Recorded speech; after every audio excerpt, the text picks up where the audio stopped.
This is the Legacy Wealth Code podcast, helping you build long-term wealth and a lasting legacy through real estate investing, tax strategies, and motivational stories from some of the most successful and influential people out there.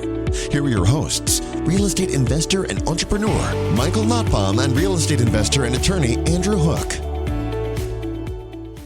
Hey guys, welcome to another episode of the Legacy Wealth Code podcast. Super excited today. Well, kind of excited with the guy that I have here, a good friend of mine. You'll notice Andrew is not on the call today. So I'm excited that I've got all the questions for this man today. Rob Adams became a good friend of mine, I would say, over the last 4 or 5 years. Is that That's right, right. Rob? We've known each other a minute now. Yeah, so we met actually in a real estate mastermind. Rob's got a great real estate business on the retail side, has done some investing as well, Airbnbs, and we'll get into some of that. But to me, the game changer for Rob Adams is the legacy that he's created around an organization called Thanksgiving's Heroes. So I don't even want to give a huge introduction because I love your story so much and I want you to share it. So without further ado, Rob, welcome to the show. Well, thank you, Mr. Nottbaum. I am grateful to be here. Can you hear me okay? I want to make sure that I'm coming across okay. Yeah, yep. This is actually our first remote guest, so we'll see. Hopefully it comes out as good as the other episodes. Well, perfect. Well, as Michael was saying, I'm in real estate. I've been in real estate for almost 14 years now. It's crazy how fast time goes. But as I have been through the ups and downs of the market and learned a few different things, the most important thing that I've learned is that it's about creating a legacy in your life. It's about creating something that you really are passionate about, because we can all get up and make money. We can all get out and grind and do the thing. But this one thing that I started, it's called Thanksgiving Heroes. We started it 9 years ago now. This is our 9th year. All started when I was a boy, actually, in South Texas. My family moved down there from Las Vegas. We went down there. The market kind of fell apart when we were moving. And so my dad got down there. He was an HVAC technician, and he lost his job. We'd spent all of our money to get to this new opportunity, and it just fell apart. Next thing you know, we're living in this truck, a pickup truck on the land that we had bought with all of our savings. And it was my mom and dad slept in the cab of the pickup truck, and I slept in the back of the truck with my sister Lori and my little brother Jake. So that was our sleeping arrangement. So we didn't eat unless we were at school. Once in a while, we would get like a little peanut butter and jelly sandwich or something like that. But I was on assisted lunch and breakfast. And so the bus would come get us. We'd go to school. I would be so hungry. I remember just jumping off the bus, like being that kid that's the first one up to the front of the line and running in to get breakfast. And the lunch ladies knew little Robbie. They knew me coming excited, and they would load that tray up. And I don't know what I would have done without those good old lunch ladies. But the reason I started the charity was because in this period of time, it was about Christmas time, and a family came and they took us in. And as they took us in, they lived in Utah. And so they would travel back from South Texas to Utah and spend time with their family. And so the house would remain pretty much empty for a week. And they just brought us into their house and said, you can stay here. And it was the first time that it really occurred to me. As when you're at that age, you don't really think about the haves and have-nots. But I thought, wow, we can go to the bathroom indoors. Like we can use the shower whenever we want. But the thing that impressed me the most was that they said, all of this is yours. And I opened up the fridge, and in the fridge was full of food. And there was a pumpkin pie about eye level for that little junior high boy with that little piece of whipped cream in the middle. And I was so excited about this pumpkin pie. There was a turkey, there was all of the fixings for this meal. And it really impacted me. I had never been that excited about food ever. I didn't realize that I was hungry. You don't know when you just don't know. And I remember turning around to my mom, and my mom, her name is Maida. She moved here she's an immigrant from Germany. She moved here and she was just crying. And I said, Mom, one day when I'm rich, I'm going to do this for somebody else. And she said, Robbie, I know you will. Now, fast forward, I'm in real estate, I'm investing, I'm listening to Michael, I'm listening to all these coaches, and I'm doing really well. My team is growing. My life is blessed. And I mean, my children are blessed. I'm blessed. I haven't ever had this much abundance in my life. I didn't want for anything. I thought to myself, now is my chance. This is it. This is because back then my definition of rich is we're not sleeping in our truck. You know what I mean? There's your definition. Well, yeah, and you know where your next meal is coming from. Like that was just something I never had. And so my definition of success had changed significantly. And now here I was by any definition successful, it's time to pay it forward. And so I went to the school district and I found out here where I live, which is a really nice place. If you've ever been to Utah, even the bad parts of town are pretty good parts of town. Here 1 in 7 kids back then didn't eat unless they were at school, just like me. They're just like me.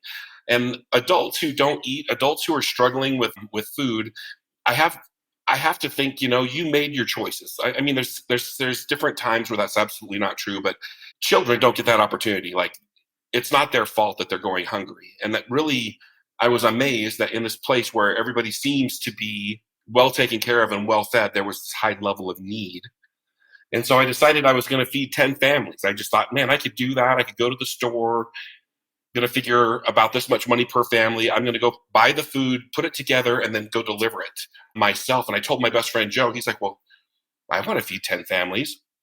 And Joe told someone, I told someone, in that first year, we fed 755 families. And when I say fed, we're delivering like 65 pounds of food to their house the weekend before Thanksgiving. So the kids get out of school on Friday. Saturday, Sunday, they're out of school, and then they're out of school for that whole week. I want them to have food the whole time. So Saturday, they got a big box of food, and they were able to feed a family of 5, which is average here in Utah, for the whole week. And that was my goal. And we've been doing it now for 9 years. And truthfully, I felt like I'd paid my karmic debt. The second year I wasn't going to do it. I thought that was a lot of work. It was a lot of emotion. And so I'm done with this. And I got a phone call about 6 weeks before Thanksgiving. And there was a lady that said, hey, Rob, where are we doing the meals this year? And I said, well, we're not doing it. That was only kind of a one-time thing. And she said, well, just so you know, last year, my husband had left me and my 2 daughters, and we were destitute. And without that delivery of food that your charity, which wasn't even a charity, it was just me and some of my friends, your charity delivered to us, we would have not had food that whole time. And so now I'm on my feet and I want to pay it forward. And I had this moment of like kind of the universe kind of hit me in the face, like, this is what it's about. It's not about food. It's about creating a meaningful, safe service opportunity so that my children and your children can serve and realize how good their life is. My kids want for nothing. I buy them garbage every Christmas, and I ask them in January, hey, Michael, do you remember what I got you for Christmas? Nope. But they're going to remember the families that we fed at Thanksgiving, because that's what's meaningful. And so that's the direction that I went in. And now we've been doing it for 9 years. We've grown. And this last year we fed 3,000 families over 40 Well, but also don't forget that you've taken it a step further, because you've inspired other people. I mean, so Matt Chase is in Cleveland. Lance Taylor is in Dallas. I think there's somebody in Las Vegas doing Phoenix, it. And Phoenix. San Diego. So now we're talking about, right. So you fed 3,000 families last year. Locally. Yeah, I know Matt, very well, and I think he was around the same number, 2,500 families. So a total, this last Thanksgiving, we fed 9,100 families across the United States. I mean, that's a incredible. lot of food. And one of the things that, you and I have talked about this a lot, and I remember you telling a story where, I think we both shed a tear when you're telling it to me, but your daughter at the Thanksgiving table looked at you and said something about, think about how many families are having the same experience today because of you and because of everyone that's been a part of it. More importantly, and I'll just really quickly, if I can, that story at my house, if you come to my house for Thanksgiving, everybody has to take an opportunity and say what they're thankful for to me, and I get to say what I'm thankful for to them. It's about gratitude. And it was her turn to get up, and we were just, we just kind of had the blessing on our food. And she got up and she said, Dad, I want you to think right now, before we enjoy this food, how many families are eating today because of what we did, what she did. She did it in her mind. Do you get what I mean? That's important to me, that she right. did that, and she felt that huge gratitude and responsibility, because I don't know if you have teenagers. I have a lot. They don't hear anything that I say, but they see everything that I do. And this was a lesson that I thought, that's what it's about. My daughter understanding and appreciating the service opportunity and wanting to do it. And hopefully that's my legacy. Hopefully, if she doesn't do Thanksgiving cereal, she'll do something else amazing that she can go out and be proud of and create. Well, and you've created something, and where it all intertwines. You've got a successful real estate business because, one, people love you. I mean, you're a great guy, but But this that you've created, you're giving people an opportunity to do something. If they can give back and they can bring their family in and they can help put the food together or they can go deliver it. I mean, now you're creating people that are going to want to do business with you forever, but they're also feeling that same sense of gratitude that, wow, I'm able to give back in a way that I didn't necessarily know I could before. And I've had people approach me about that. Like, you're doing this for real estate, right? You're doing this for like to build your sphere of influence or to create a bigger footprint in the community. And I think that if that was my reason for doing this, I would have probably quit my first year because it's a lot of work, dude. Like, it is hard, and Right. your ROI initially, seems like there's no money in it. And so it's not about that. Have I received blessings? Well, yeah, I'm a better real estate agent. I'm a better dad. I'm a better brother. It's just a weird, your head has to be in the right place. You have to be doing it for the right reason, or it's just not worth it. And the reason for me, truthfully, is because I'm kind of selfish. Like, I believe in karma. And if I can fill up my account with good karma, if I lose my wallet on vacation, it'll show up. I know it will. I know I know that there's good things coming for me, and the universe is conspiring for my best interest because my karmic account is full. I'm trying to serve others for the right reason rather than being like, I wonder how many deals I could get off of this. Right. Well, and I think that that's very evident. I mean, you don't do it because you think that I'm going to build a massive real estate empire because I'm giving back to people on Thanksgiving, but it happens. You know what I mean? It's like people do business with people that they like. And I think this opportunity that you provide other people goes a long way in just creating people that are raving fans of you. And I have to tell you, that is the secret sauce. I have people ask me all the time about starting a charity. Hey, I've been thinking about starting a charity. I've been thinking about this happened and that happened. And my advice would be, in any industry, anywhere, ever, get involved with another charity. Get involved with the Boys and Girls Club or something that aligns with whatever your mission is. Like, if you had an alcoholic parent, well, then that might be your thing. Or if you suffered a relationship that committed suicide, well, that might be your thing. Pick something and support it first. Starting a charity, man, hardest thing I've ever done. I'm not kidding. It was a lot of work. And so I think that if you can kind of get your feet wet and see how it works and see if it's something that really turns you on, it's not worth your time. I'm just going to put it out there. Like, starting a charity it's a full-time commitment. And I thankfully kind of love it. Like, it's the best thing that I do. So that's your advice. Because I think where you hit it on the head is, even how passionate and how close to home this charity is to you. Like you said, after the first year, you almost weren't going to do it again. So if you're not doing something that you're passionate about, it's probably pretty easy for it to not ever get any legs. Exactly. And the thing is there is no harm or foul in supporting the Boys and Girls Clubs and rolling up your sleeve and getting to know some of these people, and that's probably the best part of my whole Thanksgiving's Heroes, is the people that have been put into my life, other founders of charities or the Michael Nottbaums or all of these people. It's because of Thanksgiving's Heroes. Like, this forces me out of my little comfort zone to meet amazing humans. And here's the truth. Despite what the media will tell you, most of us, regular human Joes out there, are good people that want to do good things. And it's my belief in it. I know I'm always sound kind of Pollyanna when I'm around you. I know I do, but I really have this, like, it's renewed my faith in humanity. This is like crazy how many people show up and raise their hands like, I've got a truck. I can do that. I'll drive 4 hours to deliver that one meal. Oh my gosh, are you kidding me? That's amazing. It's just, the world is full of good humans. Well, now doing it for 9 years, how many times are you seeing people that once you delivered them a meal and now they're oh my helping? gosh, those are my soldiers. Like, I could tell you, I've got people that say this is an annual tradition, and I have people that come year after year. The only time I see them is on the big day, which is what I call the Saturday before Thanksgiving.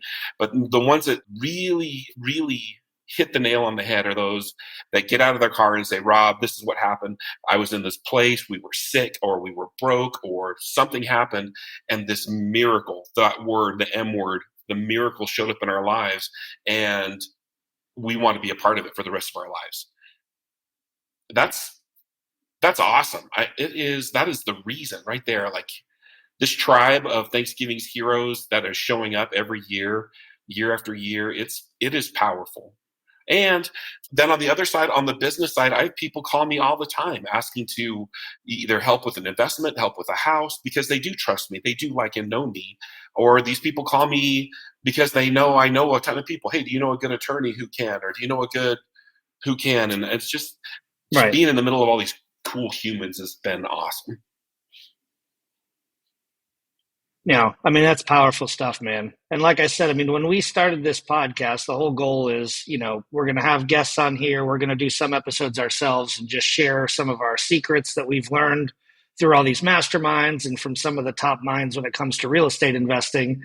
And then tying it together, because if you have all the money in the world, but you have no direction, you have no legacy that you're trying to build towards, you're going to feel pretty empty still, I think. And so for us, it's like, what's our legacy going to be? And I think for me personally, there's probably still some still Oh defining yeah. it, and that's why talking to you, I know we've talked a million times about Thanksgiving's heroes, and to me, you having such a strong legacy that you're building it's super admirable, and I love the whole thing. I mean, it's Well, awesome. here's the thing that I have really appreciated about it is, for example, my friend Michael Motbaum, you might know him. He decided that delivering meals really wasn't his jam. He wanted to do a bicycle thing. Can you tell us about the bicycle drive? Like, what inspired you? Because that's the thing I think is amazing is like, I have people look at me and they think, man, if that guy could do it, I'm going to try doing something. And Right. so you did something, right? Yeah, so growing up, I always rode my bike everywhere. I mean, if I'm, it kind of sucks the way that society has changed, because now, like I have a 13-year-old and I'm thinking there's no way I'd let her ride her bicycle Clear around the across neighborhood, town. just because there's just too many crazy people out there now, it seems like. But I was always on my bike, and, I just thought, if you're a kid and you don't have a bike, I mean, that sucks. You should have a bike. And so here in Tampa, we have a charity organization called On Bikes. But my idea and it's pretty much the same thing as what they're doing. But 2020 came around, and it's a huge event that's in person, and they didn't do it. And so, I think usually it's somewhere around 700 or 800 bikes. It's a big deal, and they didn't do it. So I was like, man, there's still just as many kids that need a bike this Christmas. So I said, well, let me see how many of my friends we can get together. And the first year, I think we had somewhere around 140 bikes that we got for kids. Amazing. Yeah, and then the next year, I think we doubled that. So, and now On Bikes is back on again. So it's like, but there's so many kids that need a bike. It's crazy. I mean, it's just so. Yes, I mean, is it the same level of passion that you have for Thanksgiving's heroes? No, I mean, I still need some definition around it, but it's like I just saw something that is a need and I wanted to take action on it. And I would say that your story and our conversations are pretty much what inspired me to just say, okay, I'm not going to think about it and talk about it. I'm just going to do it. And that's, I think, probably the message to give anyone. Just do Yeah. something. Yeah. There's so many people that are like, wow, I wish I could, I wish, do it. Do it. Well, I don't have time. I'm a busy guy. I should tell you, I'm a busy guy. I've got a lot happening in my life. This is the most important thing that I do, and everything else builds upon that. And here's the secret is, do you know anyone with a lot of money who is unhappy? Oh yeah, Lots. absolutely. There's lots of people who believe on the hedonic mill that once I make $1 million, once I insert blank here, buy a number of properties or own that Tesla or whatever it is, I will then be happy. That is not the case. That is a lie. The truth is, once I think of other people and serve them first, then I'll be happy. And everything else will add up. You'll be happy that you drive the car that you do because, oh my gosh, I get to drive a car. You know what I mean? I'm happy that I live in a house that has Right. a bathroom that works. It's amazing. And so it doesn't matter. Just do it. Roll up your sleeves and get to work. Quit making excuses and quit being shy and go down there. And what are the volunteer opportunities? And if you can't find one, look around. Like your story is, there's so many good lessons in there because you found a need and filled it. You didn't have it. You didn't have to ask anybody. You didn't have to go talk to anybody. You're just like, this is what I see a hole in this organization, and I'm going to do something about it. That is awesome. So Yeah.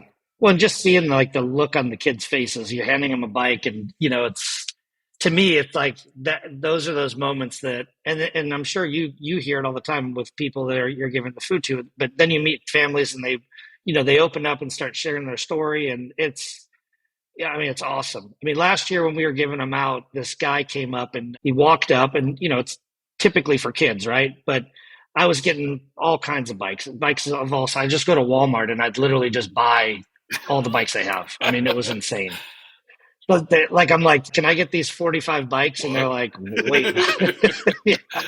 uh, And so this guy walks up and starts to tell me a story. And he's like, I know this is probably just for kids, but it was on a rough road and I was homeless, but I decided I wanted to be in my kid's life. And so I got a job and I work as a cook at this other restaurant down the street. And so I walk there every day from my apartment. It's like 2.5, 3 miles. And so would it be all right if I take one of these bikes? Because it would make it a whole lot easier for me to be able to drive back and forth to school. And I'm thinking that's what it's about. Like yes, it's for kids, but I mean, this is one of those scenarios where it's like, that's exactly why you do stuff like this. Because you never really know how you're gonna affect somebody's life.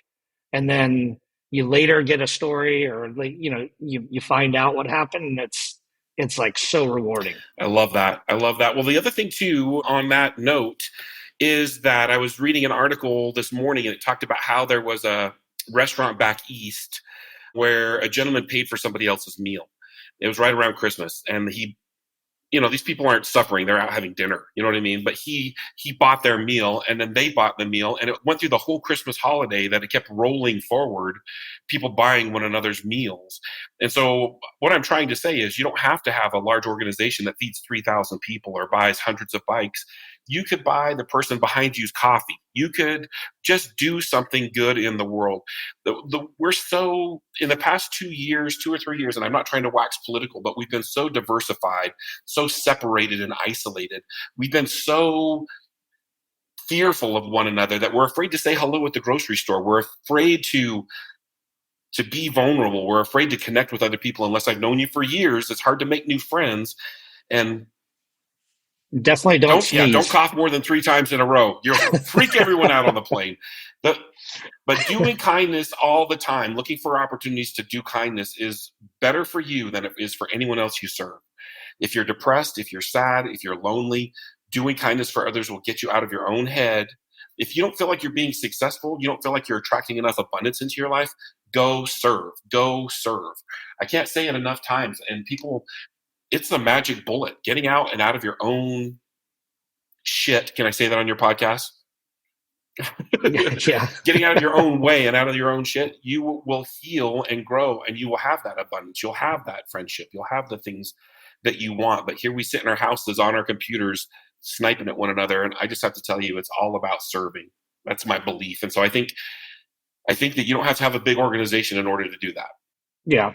So have you always had this, because you were a police officer for a number of years, right? 8 years or so. Okay. So, I mean, this idea of serving and always, when did it start? I think I got it from my dad. That guy was always, there was never a weekend where we were just like going fishing. Like we were going to help the Jensens move, and then we were going to help that gal from church, her yard needs help. Like we were always doing something before we could go do something. And so it's just always been a part of my whole life. But he would say that all the time. He would say, if you're ever sad, if you're ever depressed, then go serve somebody. And that's kind of been a mantra. It's interesting that I all of a sudden I heard myself just say that a minute ago, Well, and you think about what you said, abundance will happen and good things will happen. Well, you guys had a serving mindset to begin with, and then when you ran on hard times, there was somebody there to basically pick you up. I mean, it's funny how it works out like that, right? Yep. And some of the families that I've delivered food to, I check in with probably monthly. Like I'm still like, hey man, how you doing? How's things going? Because their struggle isn't just during the holidays. They're struggling with unemployment or mental illness, or they have a sick child. All these things that I thank God I don't have to work on them. And so it's. Well, and you said in the beginning, so Thanksgiving cereals in Utah where you're at, 1 in 7 kids is on the lunch program. 1 in 5 right? now. It's free or reduced. 1 in 5. It's gone way up. So, but like Matt in Cleveland, what's his number? I bet it's 1 in 3. It's really high. So I'm Right. feeding like the whole That's northern end of crazy. my state. He's feeding a county. That's how dense his need is there. It's amazing. And then Texas, I mean, it's probably one of those things that if you're middle or upper class, you never even really think about that there's that many kids that don't even know where their next meal is Right. going to come from. I think a lot of people were just like I was, like, here where I live. Are you serious right now? Because every time I say that statistic to someone that's locally here, they're just like incredulous. They don't believe that the need is that great. It's great. The other thing too that I found is that the need is everywhere. I live in a pretty nice area, and I deliver 2 meals in my neighborhood. You don't know what's happening behind those doors. You don't know if dad got cancer or lost a job or there's a divorce happening. And so it really has taken away my judging, like, everyone here in my community is okay. You never know. Yeah. The other thing, and I don't know how it is where you are, but so my daughter was explaining to me the school lunch program there, which, you've got the kids that pay for lunch, then you've got the kids that get free or reduced lunch, and they don't get the same lunch as the kids that pay for lunch. And so that's another thing to me. When you look at these local schools, you can actually go in and, just throwing ideas out there for what, way people can get involved and do things that make a difference. But you can pay a balance on a school, a kid's school lunch, and now they can eat the same lunch as the other kids. So it's like, we don't want bullying to happen in schools, but yet we're going to give this kid a bologna sandwich and then this kid can get a hot pizza. It's like, and that right there, I mean, the numbers are really scary. I mean, it's crazy to see what some of those, like the percentage of kids that just they don't get the regular meal like the other It kids is get. crazy. It's crazy that it's happening right here in our own country. We think that we've got everything put together, and this last couple of years has been a real wake up call for me.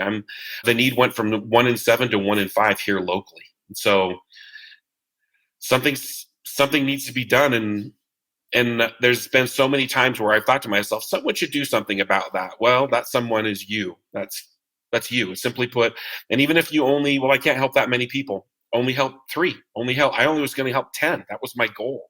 I have to keep reminding myself that as I grow this larger and larger, I have to remind myself my goal is 10 families. And it doesn't matter if you're feeding 3,000 families or 9,000 families. Feed that dude.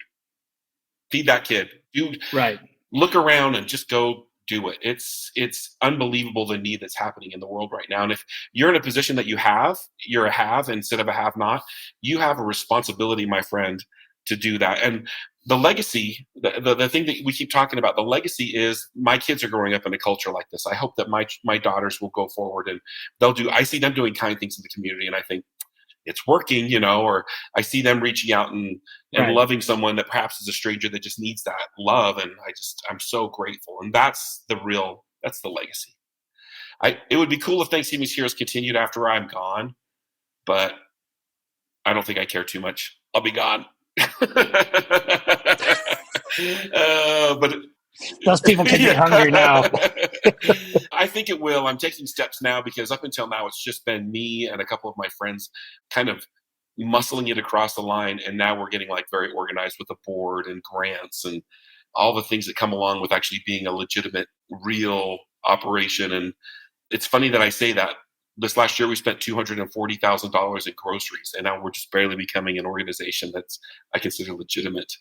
And so, but the thing is, I mean, you every dollar that comes in goes to buying food to feed family, and that's where it's like you hit it on the head earlier. If we watch the media or listen to the media, I mean, you're going to think everyone is terrible. The world is falling apart. There's no good people out there.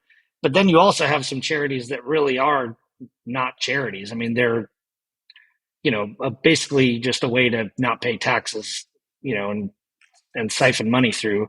And that's sad. I mean, but the way that you've structured it is every dollar that comes in, you're buying food. or using it to buy, to the cause to buy food. Yeah, every dollar. And so, Right. it's been hard. I feel like if there's an objection that I need to overcome when I'm talking to people about my charity, is the fact that I'm using the money properly.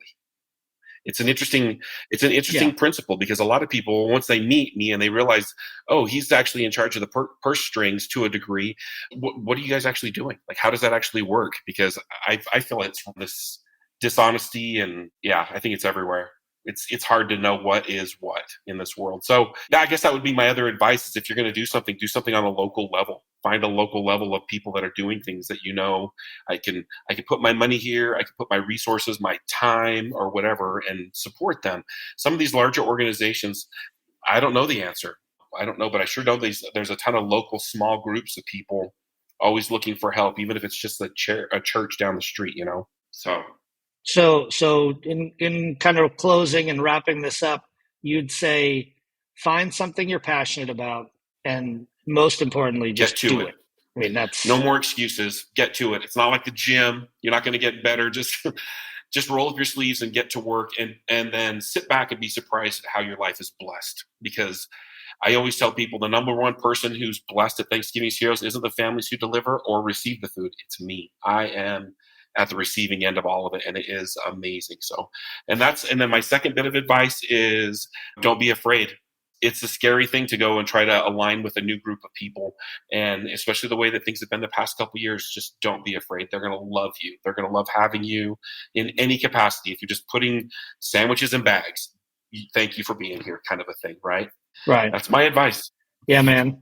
Well, I can tell you've definitely inspired me. I know we've talked many, many times over the years, and it inspired me from thinking of doing something to just doing it and creating some action. So I appreciate our friendship, and I love you, man, and I appreciate everything you're doing for thousands of Oh, people. man, I'm thankful for your example and the support you've given me in my business, helping me create wealth, helping me think along the lines of how can I do this better? How can I leverage this tool and make it more sense? It's amazing to be around someone who is so knowledgeable, but gives me advice in a way that I don't feel dumb. You've never made me feel dumb, and that is so rare. Like I'm almost uncoachable because I don't want to feel dumb. Don't want to feel dumb. And you guys have always done a great job at being like, well, that's a great question. Let's talk about it. And I'm sure you've broken it down to very small words to make sure Rob can understand. So thank you very much for all you do. Only when you have your Billy Bob teeth in, that's when I know I got to really slow down. All right. All right, guys. Well, I appreciate you all tuning in. And until next time, this was the Legacy Wealth Code podcast with Rob Adams. Thank you, sir. Thank you. Thank you for joining us for another episode of the Legacy Wealth Code podcast. If you enjoyed this episode, click subscribe now and never miss an episode. Until next time, onward.